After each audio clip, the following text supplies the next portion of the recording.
Okay, so for this receiver, it's a learning receiver, 2-channel learning receiver. The frequency is 433. How do you pair it? How do you learn this remote to this board? Okay, so first I turn on the power. First I turn on the power.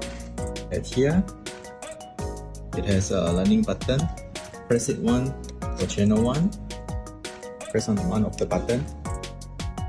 After the LED light is fast blinking like this, the channel 1 already been learned.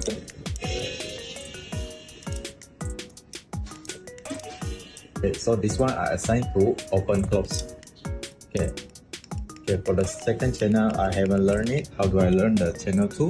I press this learning button 2 times. 1, 2. Press the second button.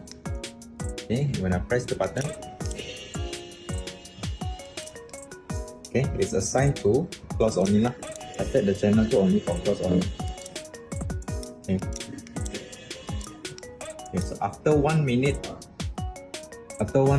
the learning will be locked lah for safety purposes. So if you want to learn the next time, you need to turn off the power.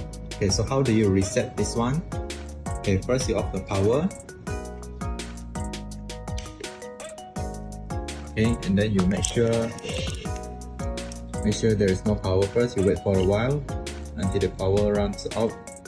Okay, when you press again, it doesn't have any response. That means the power already runs out now. Then you turn on the power again. Okay, you hold this one for around 5 seconds to reset. Okay, after it starts blinking like this, it's already been reset lah. So when you press any button, it doesn't have any function anymore and you need to relearn the button to this receiver.